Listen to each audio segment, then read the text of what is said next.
La Corte Constitucional ordena a CNEL que en 36 meses recupere 79.8 millones de dólares pagados a 1.795 trabajadores que fueron sumados al contrato colectivo ilegalmente. La Relatoría de las Naciones Unidas sobre Violencia contra las Mujeres expresó su preocupación por las denuncias de hostigamiento y persecución contra la vicepresidenta Abad y pide al presidente Noboa cumplir los fallos para restablecer sus derechos como segunda mandataria. El presidente Noboa pide a la Asamblea que se pronuncie sobre el ingreso de fuerzas especiales extranjeras para combatir al crimen organizado. Unas 1.000 personas se quedaron sin agua en las naves Bolívar y $100.000 en cultivos se perdieron en Loja. Según el COE nacional, 5 cantones están en emergencia por las lluvias. Por sexta ocasión se prorroga al contrato con las empresas telefónicas que está postergado desde el 2022. El Vaticano confirma que la salud del Papa Francisco se agrava por una neumonía bilateral y canceló los eventos en su agenda de esta semana. Un video revela cómo ocurrió el accidente del avión de Delta Airlines, con 80 pasajeros en Toronto, cuyas alas se partieron al chocar con la pista de aterrizaje. En menos de 24 horas, la NASA volvió a aumentar la posibilidad de que el asteroide 2024 YR4 se estrelle contra la Tierra. Ahora es de 3.1% y Ecuador está entre las posibles zonas de impacto, según la Red Internacional de Alerta de Asteroides. Un cóndor andino fue atacado en el Parque Nacional Cajas con perdigones y especialistas luchan para que se recupere. El futbolista ecuatoriano Joel Ordóñez fue una de las grandes figuras en la clasificación del Brujas de Bélgica a octavos de final de la Champions League. ¿Qué tal, amigos? Muy buenas noches. Bienvenidos a Televistazo Estelar con el desarrollo de la información de esta jornada.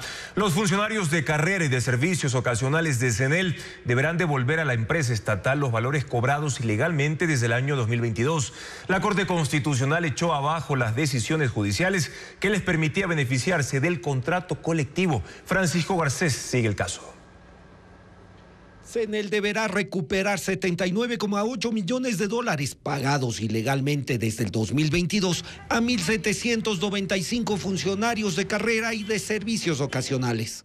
La Corte Constitucional declaró nulas las sentencias judiciales que permitieron que esos funcionarios sean beneficiarios del contrato colectivo, aunque no tenían derecho. Para recuperar el dinero, CNEL podrá pactar con cada uno la devolución mensual de lo cobrado hasta en 36 meses, o de lo contrario, iniciar acciones administrativas y judiciales para lograrlo. El caso empezó en el 2021 cuando Richard Gómez, como secretario del Comité de Empresa de CNEL, y Lisette Pinos, como representante de los trabajadores, presentaron una acción de protección para que los funcionarios tengan los beneficios del contrato colectivo. El juez de Pueblo Viejo en Los Ríos, Ángel Tapia Vélez, les dio la razón y su decisión fue ratificada luego por Joseph Mendieta Toledo y Jorge Luis Eubín Villacrés de la Corte Provincial.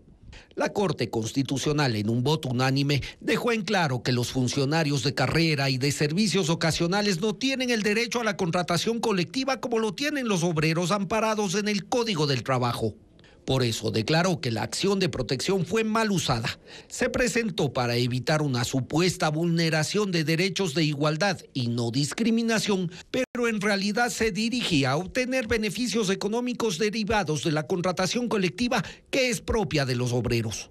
La sentencia de la Corte declara el error inexcusable y el posible delito de prevaricato y ordenó que se investigue y sancione a los jueces que dictaron las sentencias revocadas. También ordena que la Contraloría audite el contrato colectivo de CNEL y abre la puerta para actuar legalmente en contra de Gómez y Pinos, que impulsaron las acciones contra la empresa. Y para el gobierno, el millonario contrato colectivo de los trabajadores de CNEL es uno de los factores que complican la sostenibilidad financiera del sector eléctrico. Según cálculos del Ministerio de Trabajo, ese acuerdo que beneficiaba ilegalmente a 1.795 servidores públicos le costaba al Estado 116 millones de dólares y no tenía financiamiento. Lo informa Hernán Higuera. El ilegal contrato colectivo en CENEL, que la Corte Constitucional acaba de echar abajo, empezó en 2018. En ese año, el comité de empresa logró homologar los beneficios, argumentando trato inequitativo, y pusieron recursos de amparo. Era el gobierno de Lenín Moreno. Se beneficiaron 4.150 de los 6.322 trabajadores que estaban en nómina en las 12 unidades de negocio. Aún así, en 2021, Richard Gómez, como dirigente sindical, presentó una nueva acción de protección en Pueblo Viejo, Los Ríos, y con ella logró un fallo judicial de un tribunal de conciliación y arbitraje con el que se incorporó a 1.795 servidores públicos contratados bajo la LOCEP, Ley de Servicio Público, al Código de Trabajo. Pasaron a tener el estatus de obreros para beneficiarse del contrato colectivo que les otorgó, entre otras cosas, 8 años de estabilidad laboral. En caso de despido, indemnización de 96 remuneraciones mensuales y 3 adicionales por cada año de estabilidad. Si el despedido era dirigente sindical, le correspondían 15 salarios más. Y si renunciaba, 7 salarios básicos por cada año de servicio. Subsidio de antigüedad y pago de $50 retroactivos por 3 años, por cada día de vacaciones. $50 por comisariato, pago de un salario básico por guardería para hijos menores de 7 años. Hasta servicios médicos particulares que se pagaron sin recibirlos. Eso dice el contencioso administrativo en voto salvado. Ahora, en esta sentencia que hay que cumplir de manera inmediata, la empresa CENEL está obligada a hacer los descuentos respectivos a aquellos trabajadores que recibieron estos beneficios. Por cierto, no son todos los trabajadores. Un peritaje del Tribunal Contencioso Administrativo determinó que se han pagado $79.8 millones.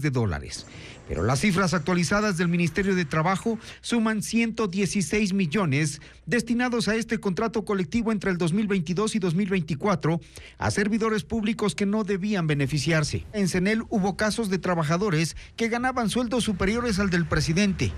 Hubo un director financiero que con 24 años de servicio ganaba $13,000 mensuales. Estos privilegios burocráticos fueron firmados sin autorización del Ministerio de Finanzas.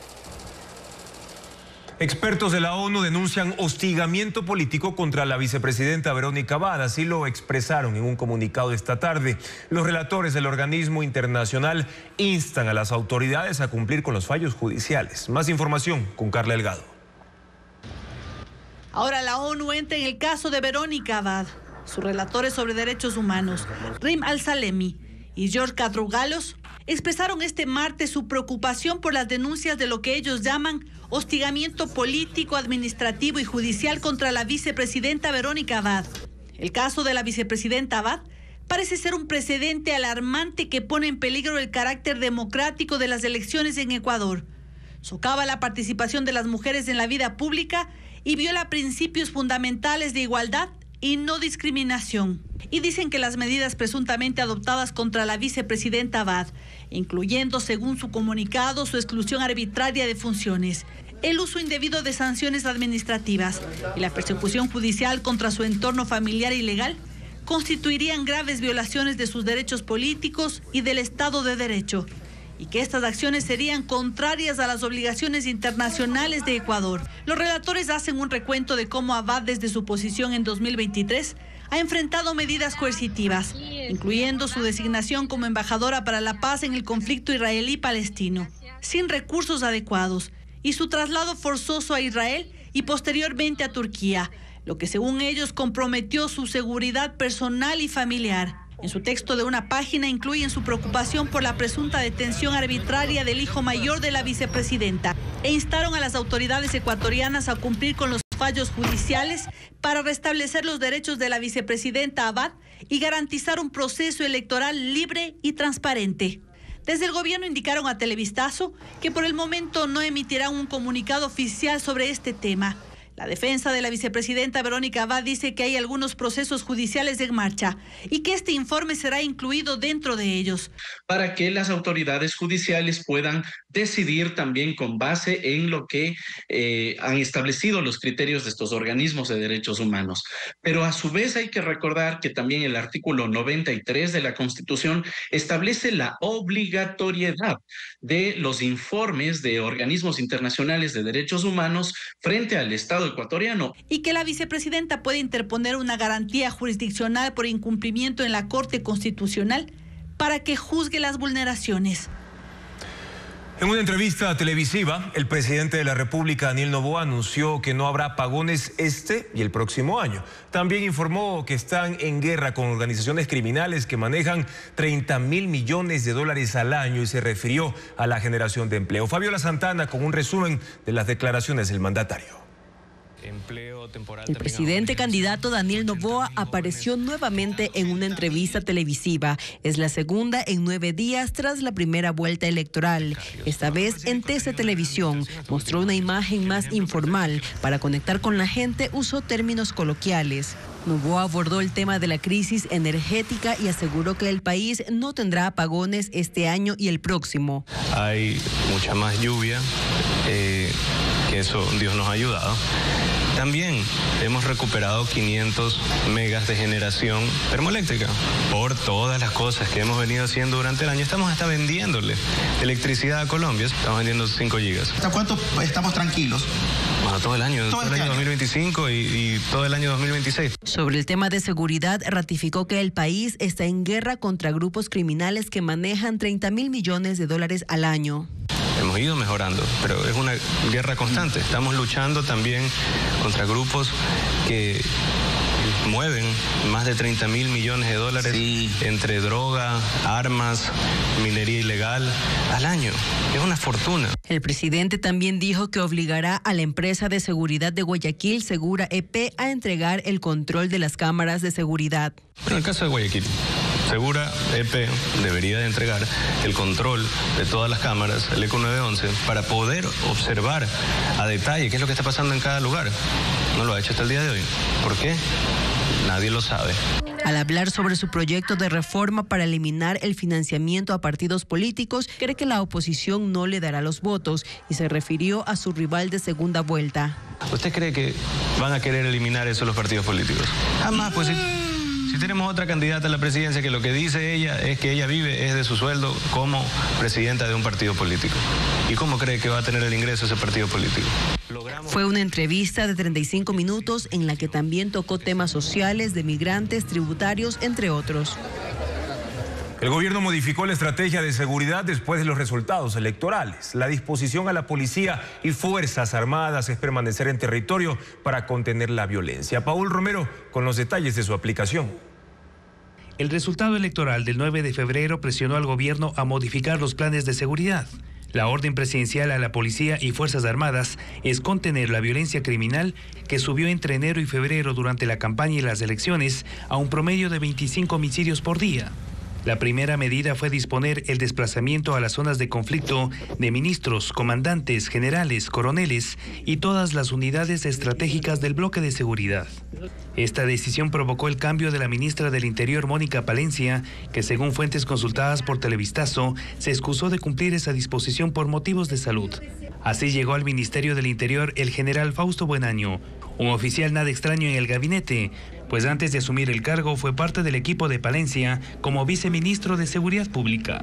El propósito del gobierno es cambiar la percepción de seguridad con operaciones focalizadas e interagenciales, es decir, de manera coordinada entre los subsistemas de inteligencia, investigación y prevención que permanecerán en territorio para combatir sobre todo 3 delitos: extorsión y secuestro, muertes violentas y tráfico de armas. Las cifras del crecimiento de estos delitos el gobierno no las publica desde el último trimestre de 2024.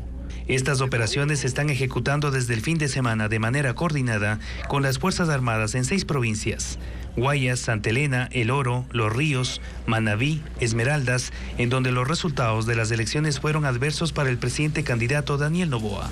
El número de policías y militares desplazados a esas provincias se maneja con reserva por seguridad.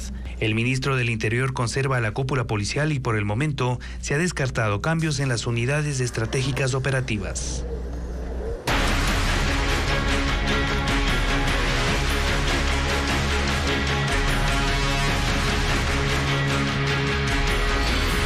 Lluvias, los estragos aumentan. Las intensas lluvias han provocado en la provincia de Loja pérdidas por $100.000 solo en el cantón Paltas. Además, en el cantón Olmedo se declaró la emergencia debido a los deslizamientos de tierra. En la provincia de Manabí, 266 familias han sido afectadas en 9 cantones, mientras en Cuenca, el río Yanuncay se encuentra en alerta por el aumento del caudal. Veamos. En la parroquia Lauro Guerrero del cantón Paltas, provincia de Loja, las intensas lluvias provocaron deslizamientos de tierra, causando pérdidas por más de $100.000 en vialidad y agricultura. Las precipitaciones han causado el hundimiento e inundaciones en fincas de la zona, donde los cultivos de café, vainillo, maíz, árbol de tomate y caña han quedado afectados. 2 familias perdieron sus viviendas y otras 5 han sido evacuadas. El municipio de Paltas y la prefectura de Loja están trabajando en la limpieza de derrumbes con retroexcavadoras y volquetas. Además, hay tramos dañados en 6 vías de la provincia. El COE cantonal se encuentra en sesión permanente y está evaluando declarar la emergencia en la zona. En el cantón Olmedo, en la provincia de Loja, sus autoridades declararon la emergencia este lunes debido al deslizamiento de tierra ocasionado por las intensas lluvias que se activaron desde el domingo en el barrio Jesús del Gran Poder y en la zona de la Y de Olmedo. La vía La Delicia Olmedo se encuentra cerrada y se habilitaron albergues temporales para las familias damnificadas. El COE cantonal, junto al Ministerio de Obras Públicas y la Secretaría Nacional de Riesgos, se encuentran levantando información para determinar el número de familias y zonas afectadas. La Secretaría Nacional de Gestión de Riesgos informó que las lluvias impactaron en 9 cantones de Manabí, dejando a 266 familias afectadas. Los cantones más perjudicados son Portoviejo, Rocafuerte, 24 de Mayo, Flavio Alfaro y Santa Ana. En este último hay 15 viviendas que se inundaron en las comunidades Las Guaijas, Trillo y Las Piedras de la parroquia rural de Ayacucho. El personal de riesgos ha entregado kits de alimentos, colchones y ropa a los perjudicados.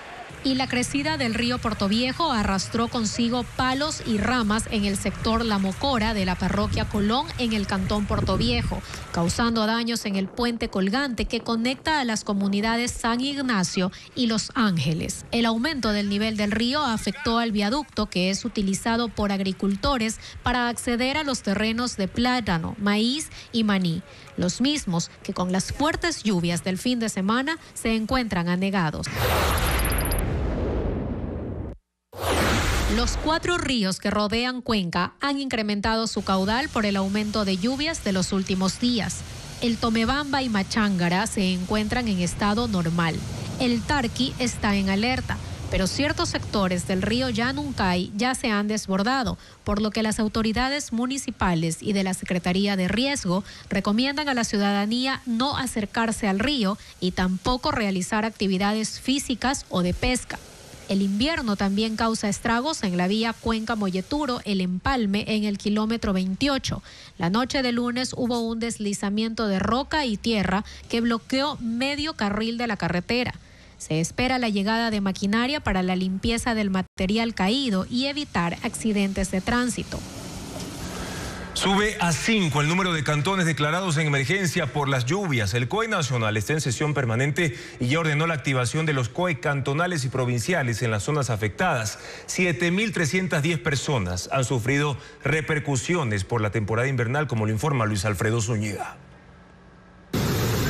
23 provincias de Ecuador han sufrido los embates del invierno. Las 5 más afectadas son Guayas, Manabí, Chimborazo, Los Ríos y Cotopaxi. Eso llevó a que el COE nacional se reúna y se declare en sesión permanente. Aseguraron que este martes se presentará un plan de acción para atender la crisis. Además, solicitó que los gobiernos locales y la Secretaría de Riesgos emitan las alertas y declaren emergencia en los territorios que lo ameriten. Así lo han hecho Chimbo y Las Naves en Bolívar, Nangaritza y Centinela del Cóndor en Zamora Chinchipe y Olmedo en Loja. También hay 2 parroquias, San Antonio de las Aradas en Quilanga, provincia de Loja, y Anconcito en Santa Elena, mientras la parroquia García Moreno de Cotacachi en Imbabura se declaró en desastre. Según los representantes del COE nacional, habrá dinero para atender la emergencia.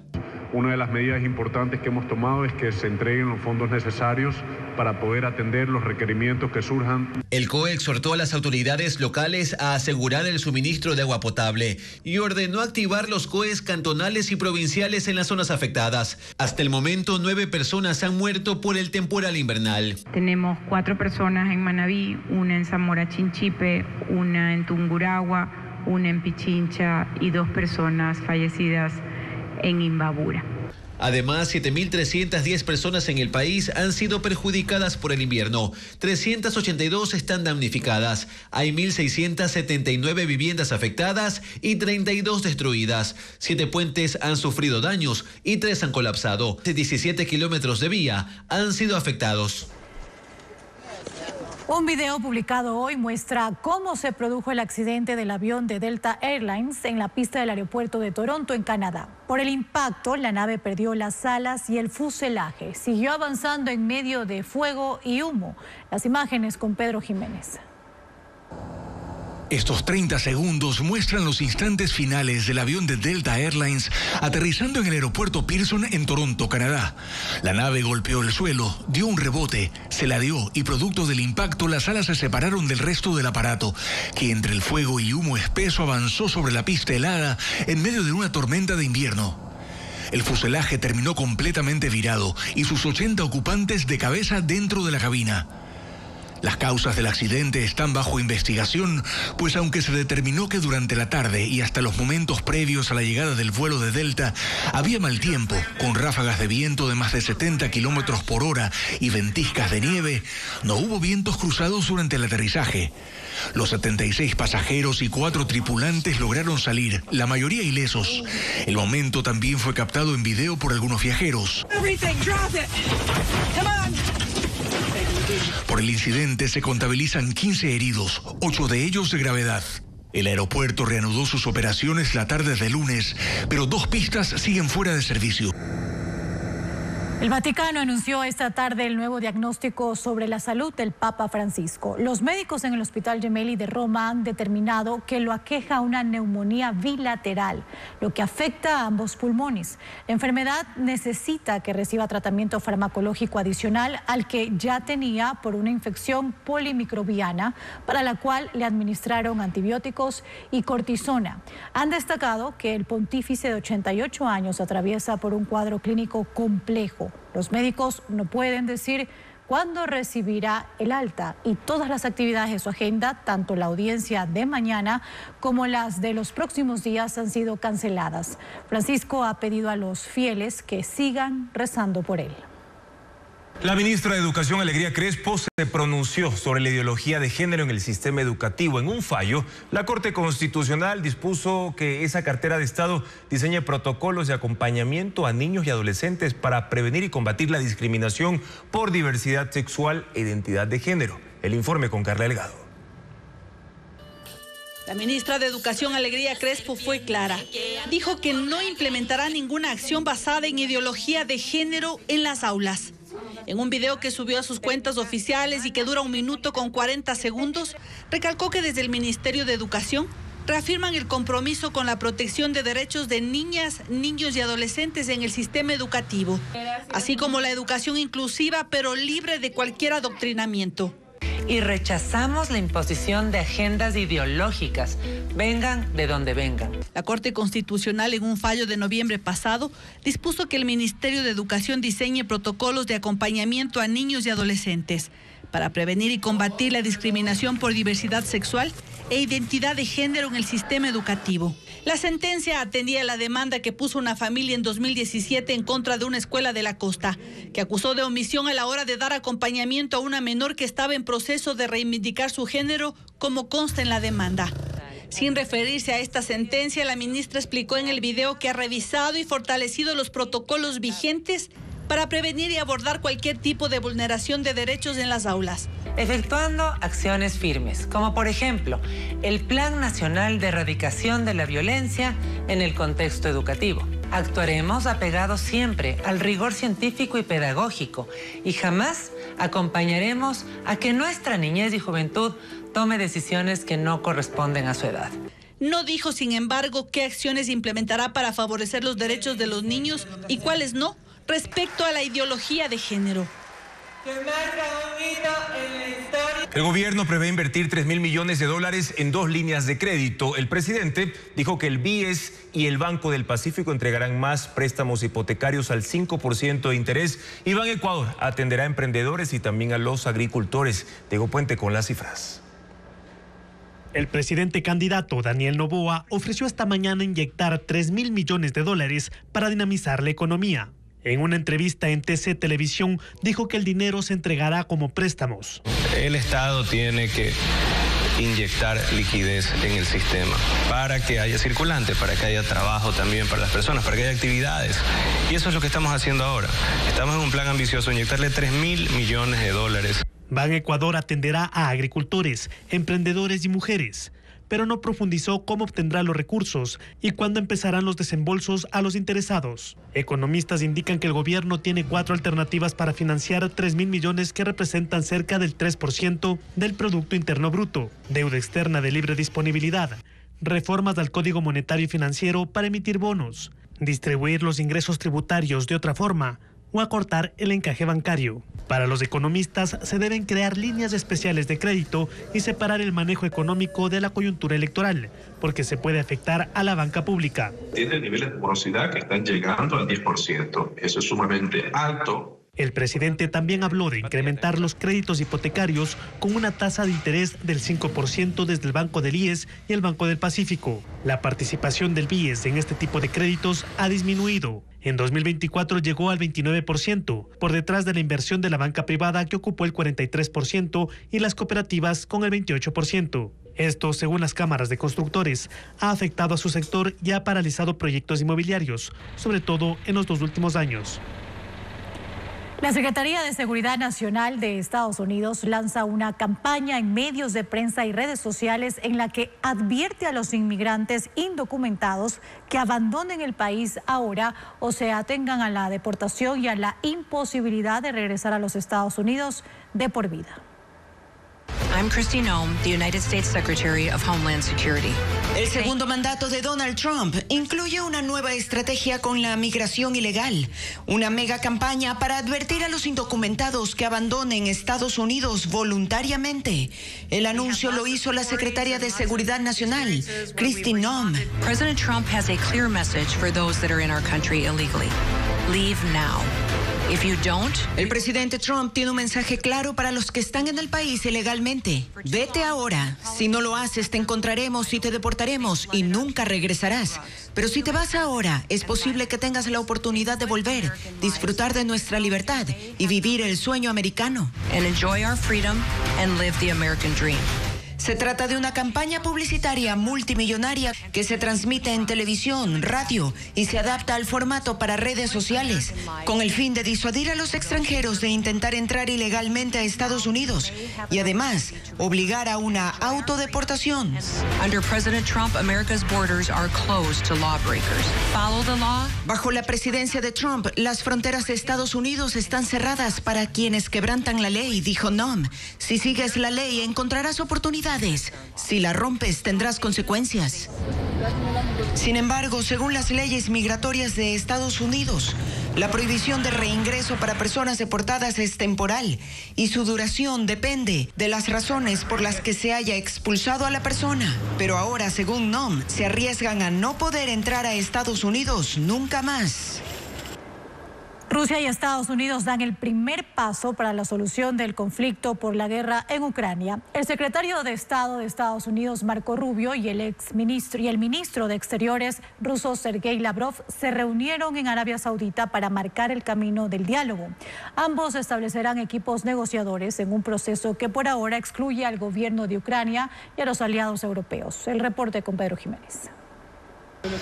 El encuentro de hoy en Riyadh, capital de Arabia Saudita, ha servido para descongelar las relaciones entre Rusia y Estados Unidos y restablecer la que llaman la funcionalidad de las respectivas misiones diplomáticas. Marco Rubio, secretario de Estado de Estados Unidos, encabeza la delegación de la administración de Donald Trump, y Sergei Lavrov, la representación del gobierno de Vladimir Putin. Es un primer paso para poner fin a una guerra que el 24 de febrero cumplirá 3 años y que Donald Trump se propuso terminar en poco tiempo si era elegido presidente. De ahí que decidió que ante todo se imponía un encuentro con Rusia, sin Ucrania y sin Europa por ahora. Nadie más ha podido lograr algo como lo que hemos visto hoy, dijo Marco Rubio, porque Donald Trump, añadió, es el único líder en el mundo que puede hacerlo. Así que nadie está siendo marginado aquí. Podrían surgir algunas cosas muy positivas para los Estados Unidos, para Europa, para Ucrania, para el mundo. Pero primero, esto comienza con el final de este conflicto. Buscan un acuerdo justo, duradero, sostenible y aceptable. Rubio añadió, todas las partes deben hacer concesiones. No vamos a predeterminar hoy cuáles son. La Unión Europea tendrá que estar en la mesa en algún momento. Rusia ve este encuentro como algo positivo según Sergei Lavrov. Creo que la conversación fue muy útil. Nos escuchamos mutuamente y tengo razones para creer que la parte estadounidense ha comprendido mejor nuestra posición, que una vez más hemos presentado en detalle y con ejemplos concretos basándose en las múltiples declaraciones del presidente Putin.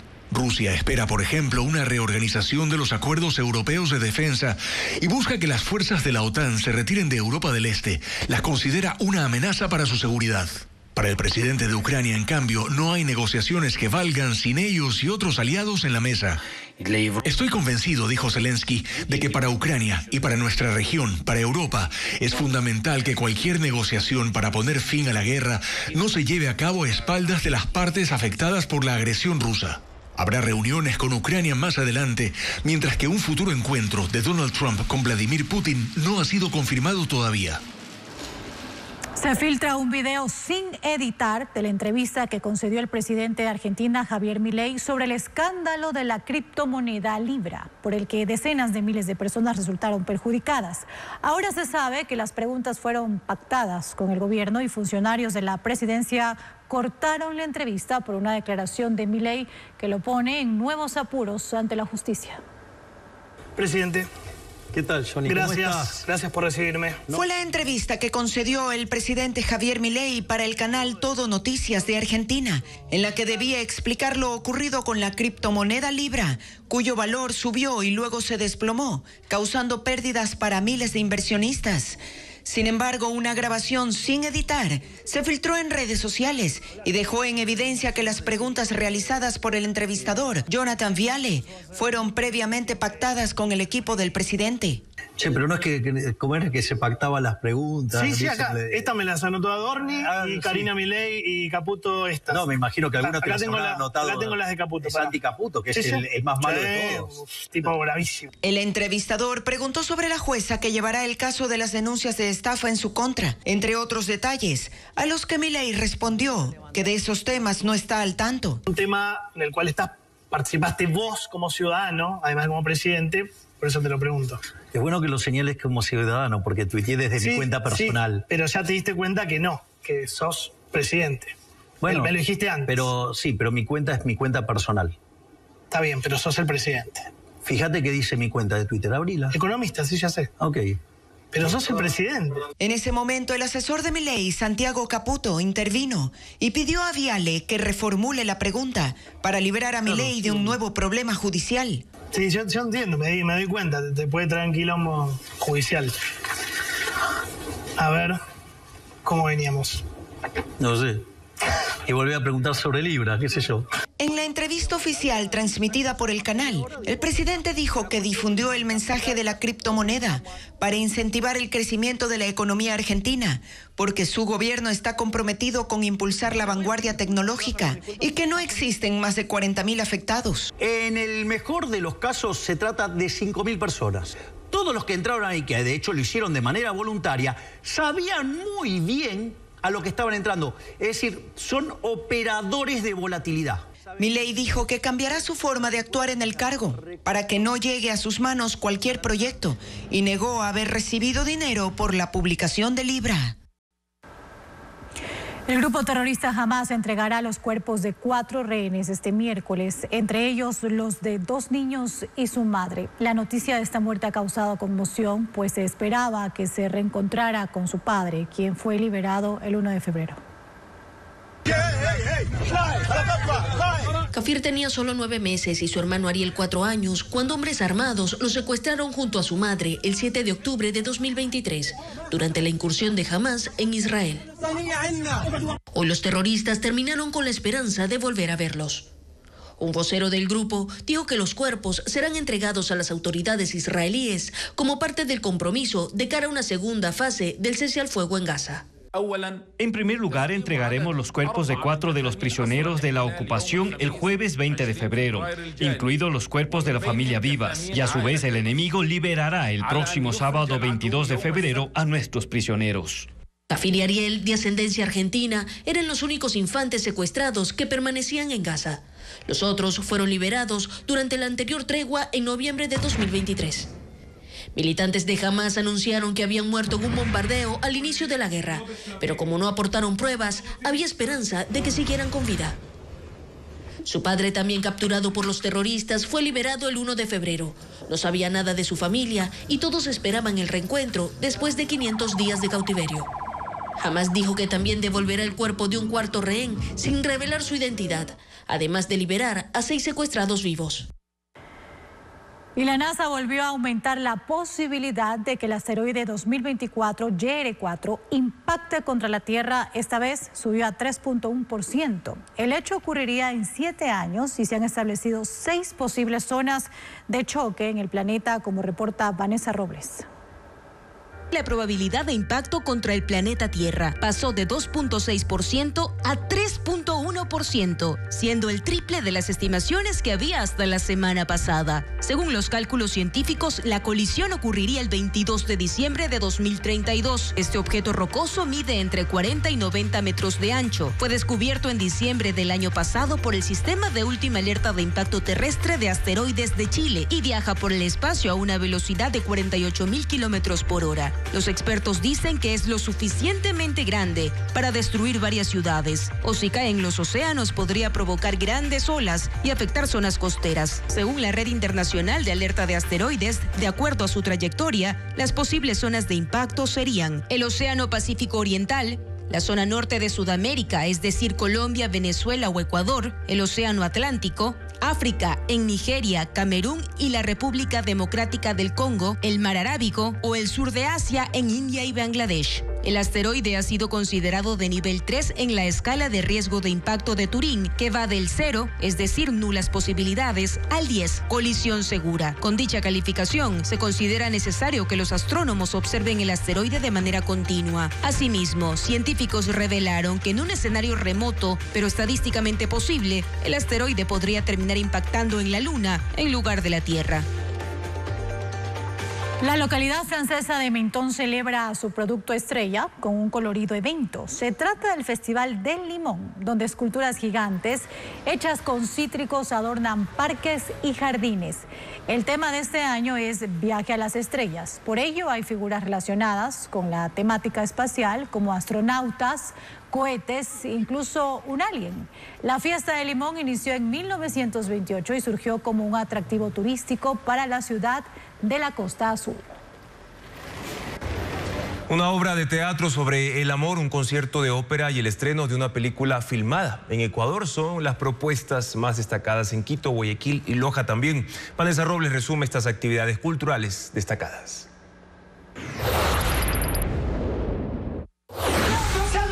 ¿Para qué casarse? Se aprobaron de todo. Escupido es el monólogo de comedia interpretado por Jerónimo Meneses, que se presenta en Casa Toledo en Quito. El actor vestido de un pollito es la representación de un hombre con mala suerte en el amor, que dejó de creer en Cupido, el romanticismo y la vida en pareja. El actor buscará desgranar el amor en una hora de intervención e interacción con el público. La función será este 19 de febrero a las 8 de la noche. ¿Qué hijo quieres, mamá? ¿Un hijo pobre? ¿Un hijo que no tiene sueños, que no tiene metas? El precio de lo fácil es la película filmada y producida en Loja que relata la historia de Andrés, un joven que lucha por salir de la pobreza en su comunidad rural, pero se deja llevar por negocios riesgosos. 60 actores participaron de la producción audiovisual de 1 hora y media, que desde esta semana está disponible de manera gratuita en YouTube.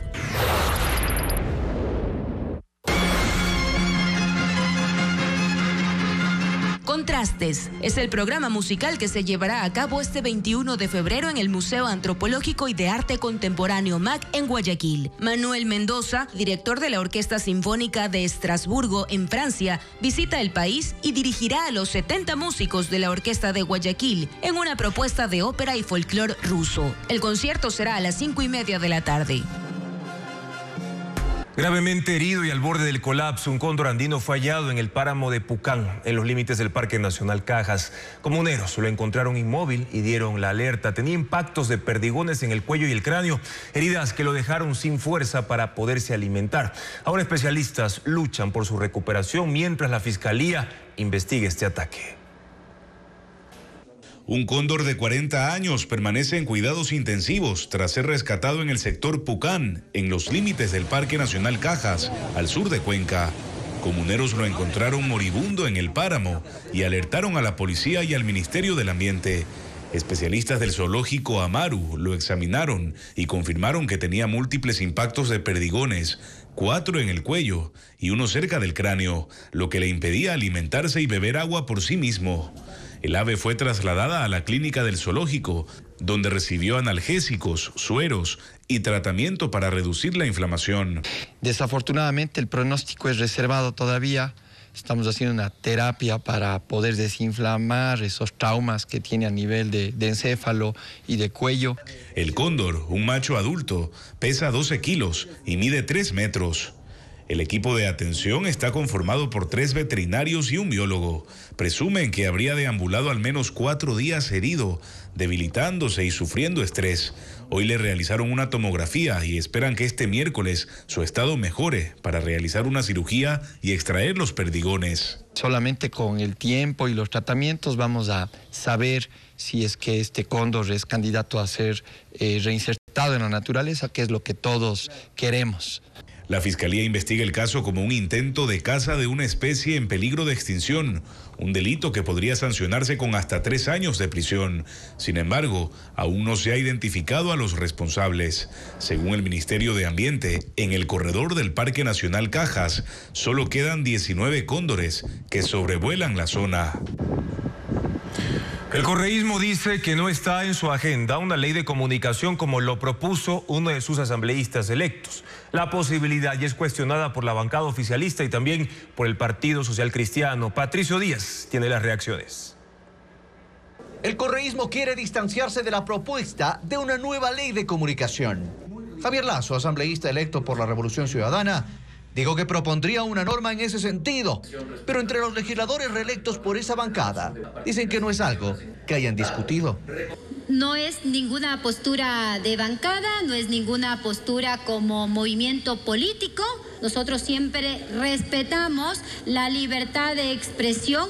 No descartan, sin embargo, que sí se debatan otro tipo de regulaciones. Yo creo que hay que ir ajustando temas como por ejemplo lo de las redes sociales, que es fundamental, ¿no es cierto? Ya en esta campaña electoral hemos visto cómo una billetera y un poder ha podido llevar adelante una campaña descomunal frente al resto. En Pachacuti, que llegará con 9 legisladores al nuevo periodo, dicen que una ley de comunicación no es parte de su agenda. Nosotros estaremos obviamente pues para revisar las distintas propuestas que ingresen sobre el tema de la ley de comunicación, pero Pachacuti siempre está por la garantía de la libertad de expresión, además de la libertad de información con transparencia, con veracidad. Para el Partido Social Cristiano, que tendrá 5 legisladores, esa propuesta está en sus líneas rojas. Nosotros defendemos la libertad de expresión y estamos en contra de que se creen organismos que la limiten. Y sobre todo a los medios de comunicación, que son la expresión del pueblo ecuatoriano. Y el oficialismo anunció su oposición si la Revolución Ciudadana formaliza esa propuesta. Querer censurar o, como pasó años anteriores, perseguir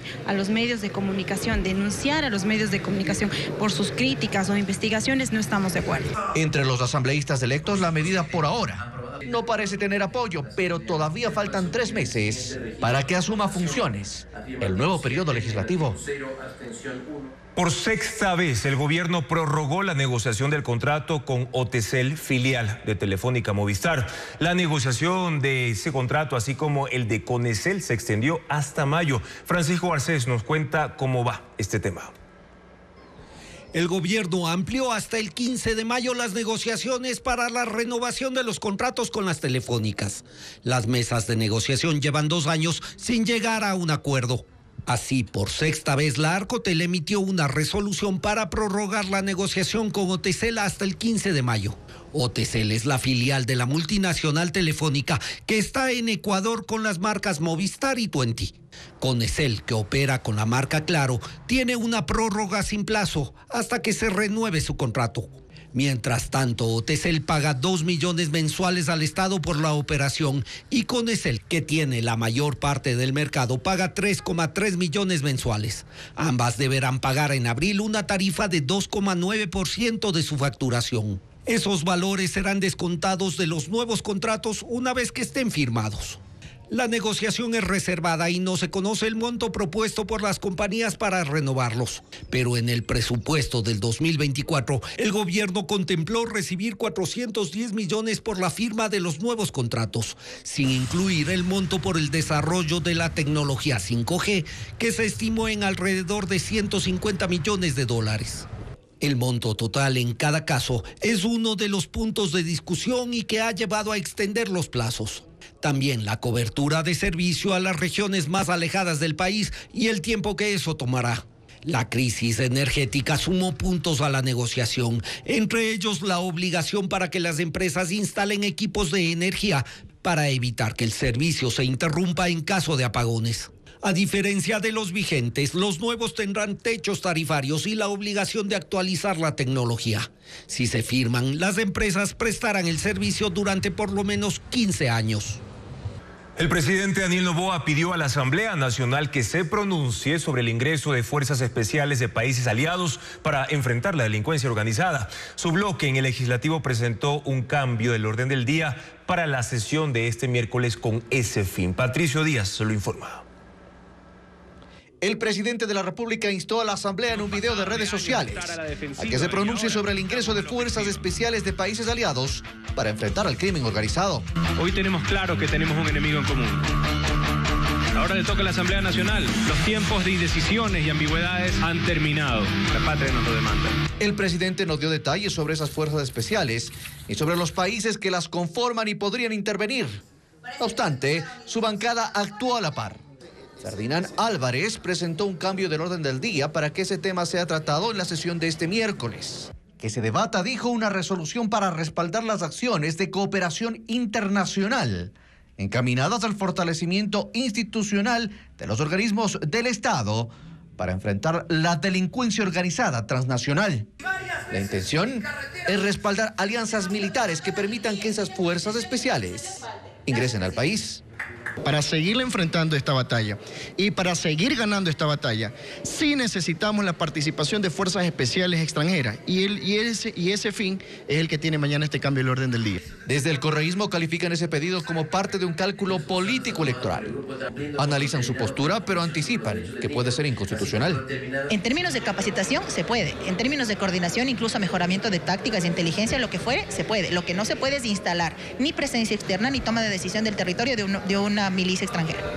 Para que se apruebe el cambio del orden del día pedido por el oficialismo, se requieren 70 votos, al igual que para aprobar la resolución. Por ahora, Construye y el Partido Social Cristiano analizan el tema antes de dar una posición. La sesión está prevista para este miércoles a las 10 de la mañana.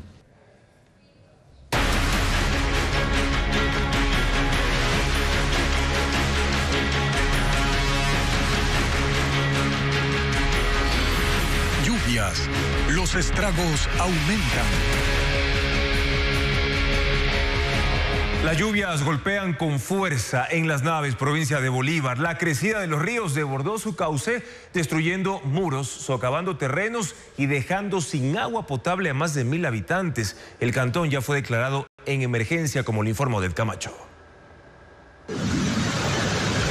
Ante los estragos del invierno, el cantón Las Naves, en la provincia de Bolívar, fue declarado en emergencia. Las intensas lluvias provocaron el incremento del caudal de los ríos Suquibí y Naves Medio, cuyo desbordamiento afectó el centro de la ciudad. En el sector Miraflores, la fuerza del agua arrasó 25 metros del muro de piedra escollera del malecón y levantó parte del adoquinado. Al otro lado, en Las Mercedes, los barandales del malecón colapsaron mientras el suelo sigue cediendo. El riesgo es inminente para unas 500 personas que viven en las riberas. El territorio continúa debilitándose con cada lluvia. Para frenar la erosión, el municipio ha movilizado una retroexcavadora que trabaja en el relleno del malecón con rocas extraídas del río Naves Medio. Sin embargo, la emergencia se extiende más allá de las riberas. Desde ayer, 1.850 usuarios de la cabecera cantonal se quedaron sin agua potable, luego de que los escombros arrastrados por la corriente rompieran la red principal de distribución. Las comunidades rurales, que abarcan el 60% del cantón, tampoco escapan de la crisis. En el sector Selva Alegre, un deslizamiento sepultó el camino y dejó incomunicadas a unas 60 familias. Hay contradicción entre las autoridades de energía de Ecuador y Colombia tras el anuncio del presidente Noboa, quien esta mañana en una entrevista aseguró que Ecuador le estaba vendiendo energía al vecino país. Según el Ministerio de Energía de Colombia, lo que está haciendo Ecuador es entregar excedentes de la producción hidroeléctrica, pues los embalses están totalmente llenos debido a la época lluviosa. Diego Cuenca con la explicación de lo que sucede. El presidente candidato Daniel Noboa, en una entrevista televisiva, anunció que Ecuador empezó a vender electricidad a Colombia. Y aunque lo calificó como un logro de su gestión, el Ministerio de Energía del vecino país aclaró a Televisazo que no están comprando energía. En un documento, esa cartera de Estado colombiana asegura que no hay una venta programada entre ambos países, sino un intercambio de electricidad por los excedentes del sistema ecuatoriano, como lo establece el Acuerdo de la Comunidad Andina de Naciones, que está vigente desde el 2017. El exceso de reservas energéticas permitió que en lo que va de febrero, Ecuador intercambie con Colombia 13 megavatios aproximadamente. Los registros históricos del Operador Nacional de Electricidad SENACE evidencian que entre enero y septiembre es común que Ecuador exporte electricidad, especialmente en febrero y marzo, por la temporada lluviosa, que permite que los embalses de las hidroeléctricas estén completamente llenos. Para evitar desperdiciar esa agua,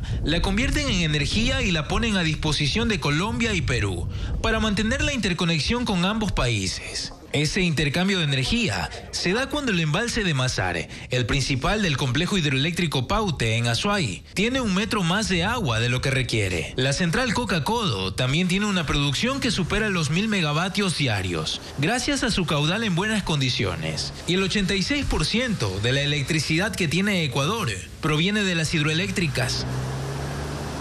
Y la crisis energética que sufrió Ecuador durante el último cuatrimestre del año pasado afectó severamente al 50% de empresas del país, aunque realmente todas reportaron algún tipo de afección. Esto se revela en una encuesta realizada por el Observatorio de Pymes de la Universidad Andina Simón Bolívar. Vamos a verlo. Los encuestados fueron gerentes, propietarios o directores de pequeñas y medianas empresas. Al final fueron 563 empresas las que respondieron la encuesta. Se les preguntó, por ejemplo, qué nivel de afectación les deja la crisis de inseguridad. El 38% indicó enfrentar dificultades severas. El 49% calificó el impacto como moderado y el 13% dijo que siente ligeramente el impacto de la crisis. También se les pidió que especificaran cuáles son los efectos que la inseguridad deja en sus empresas. El rubro más alto, 42%, está en el aumento de los costos operativos, es decir, la logística, la contratación de seguros o de personal de seguridad. El 20% reportó algún impacto en el ámbito laboral y operativo del negocio, y el 18% de los encuestados dijo que la inseguridad le ha traído disminución de ventas y del número de clientes, entre otras afectaciones. ¿Qué han hecho para enfrentar esta crisis? El 52% respondió que ha tomado estrategias y medidas de seguridad, pero no especificó cuáles. Un 31% sí dijo que ha tenido que contratar seguridad privada y ha debido coordinar directamente con las autoridades. Además, un 8% debió implementar control interno y medidas para el acceso a las instalaciones, entre otras respuestas. A la hora de evaluar el accionar del gobierno frente a la crisis de inseguridad, el 40% de los encuestados lo calificó de regular y el 27% de malo. El 23% dijo que le parecía bueno, el 8% muy malo y finalmente el 2% califica de muy bueno el accionar gubernamental. Ecuador registra un superávit histórico de más de 6.600 millones de dólares en la balanza comercial. La Federación Ecuatoriana de Exportadores presentó hoy el balance anual y explicó que el crecimiento fue impulsado por el precio del cacao en grano, también la ampliación del sector atunero y la disminución de las importaciones. Adriana Bermeo a continuación explica las cifras. Ecuador alcanzó un superávit récord en la balanza comercial. Quiere decir que el país vendió más que lo que compró en mercados internacionales. Cerró el 2024 con 6.678 millones de dólares a su favor, la cifra más alta desde el año 2000. Las exportaciones no petroleras crecieron 16% y sumaron 24.849 millones de dólares. Mientras que las importaciones cayeron 5% y alcanzaron 18.171 millones de dólares. Las cifras son parte del balance anual de la Federación Ecuatoriana de Exportadores. En el informe se explica que el crecimiento fue impulsado por el histórico precio del cacao en grano y se posicionó como el tercer producto más exportado, luego del banano y el camarón. Además, la ampliación del sector atunero y el acuerdo con la Unión Europea que está vigente desde el 2017 y que ha permitido sostener y expandir las exportaciones del país. El principal destino de los productos ecuatorianos fue la Unión Europea. Se exportó 5.513 millones de dólares, representó el 38% de crecimiento en el último año. Le sigue Estados Unidos con 4.584 millones de dólares y un crecimiento del 15%. China, 3.731 millones de dólares y un decrecimiento del 14%. Y la Comunidad Andina, 1.278 millones de dólares y crecimiento del 11%. Para el 2025, los factores que pueden influir en el desempeño de las exportaciones son las condiciones climáticas y los precios internacionales de los productos que más vende el Ecuador, y la incertidumbre sobre los cambios políticos en el país y la Unión Europea. A pesar de aquello, Fedexport proyecta que habrá un crecimiento en volumen de las exportaciones de 3%. Y los tiempos políticos de la segunda vuelta electoral llegan acompañados de propuestas revisionistas a los acuerdos comerciales que han permitido que miles de millones de dólares ingresen al país como resultado de la exportación de una variedad de productos. Pese a las críticas que se realizan desde la CONAIE a estos tratados, en los hechos se evidencia que el resultado ha sido positivo incluso para el sostenimiento de la dolarización. La campaña electoral de segunda vuelta va definiendo posturas económicas. Mientras por un lado el gobierno anuncia el cierre de un acuerdo comercial con Canadá, en la orilla autodenominada progresista se señala que debe haber una revisión de las negociaciones desde una postura de rechazo a la apertura de las relaciones comerciales. El acuerdo comercial con Canadá es la última iniciativa de apertura que el país concreta. Implica que los productos ecuatorianos puedan acceder sin aranceles a un mercado de casi 40 millones de consumidores. En 2024 a Canadá se exportaron 249 millones de dólares y se importaron casi 593 millones, dejando una balanza deficitaria de 298.9 millones. Valores que el sector productivo aspira a revertir, potenciando la exportación de flores, conservas de atún y frutas procesadas, así como de minerales. Productos que desde Colombia, Perú y Chile ingresan a Canadá sin aranceles desde hace 15 años. La crítica hacia los acuerdos comerciales se contrapone a los resultados en cifras. En 2015, antes de la firma del acuerdo con la Unión Europea, las exportaciones hacia ese bloque eran de 2.576 millones y las importaciones de 2.157 millones de dólares. Como resultado, Ecuador tenía una balanza comercial positiva de 419 millones. 9 años después, las exportaciones suman 5.884 millones de dólares, las importaciones 3.222 millones. La balanza comercial es favorable en 2.662 millones y la Unión Europea es el principal socio comercial del país. Si se quieren más ejemplos, se puede observar el acuerdo que se firmó con el Reino Unido en 2019. Ese año las exportaciones eran de 160 millones y las importaciones de 131 millones, con una balanza comercial positiva de apenas 29 millones de dólares. Para 2024 las exportaciones se duplicaron y las importaciones se ubican en 156.6 millones. El superávit de la balanza comercial se multiplicó por 5 y llega a 163 millones de dólares. Una historia similar es la que se puede observar en los acuerdos suscritos con Chile y Costa Rica. El acuerdo con China entró en vigencia en mayo del 2024 y aún no se puede medir su impacto. El sector productivo se ha beneficiado con el acceso a mercados libres de aranceles, en los cuales coloca sus productos o desde donde importa maquinarias y bienes de capital a mejores precios. El domingo 2 de marzo se llevará a cabo la ceremonia número 97 de los premios Oscar a lo mejor del cine del último año.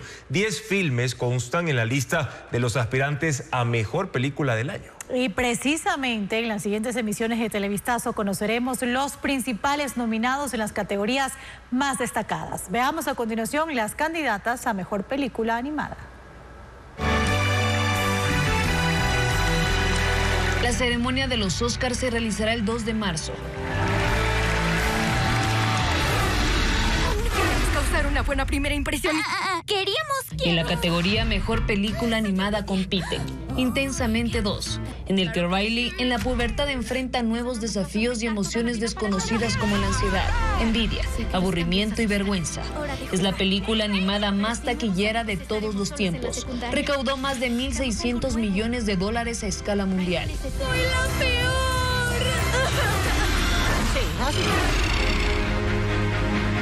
Flow cuenta la historia de un gato que se une a otros animales para sobrevivir a una inundación y buscar un nuevo hogar. Los personajes aprenden a convivir y a enfrentar sus diferencias. Destaca por su narrativa sin diálogos y una animación 3D que crea una experiencia inmersiva. No muy inteligente. ¡Vive Norbot! Wallace y Gromit. La venganza se sirve con plumas. Utilizan la técnica de stop motion. En esta nueva aventura, la mascota deberá ayudar a su amigo cuando ve que su invento con inteligencia artificial desarrolla aparentemente voluntad propia, por lo que es inculpado de una serie de crímenes. ¿Qué está pasando?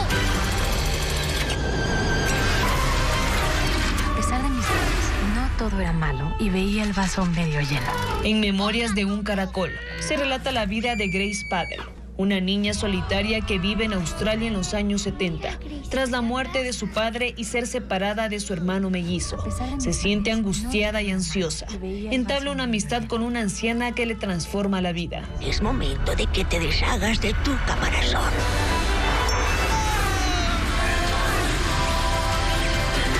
Y para finalizar la lista de los nominados a Mejor Película Animada en los Oscar, está El Robot Salvaje, en el que el androide, después de un naufragio, llega a una isla deshabitada y deberá adaptarse a su nuevo entorno salvaje con animales.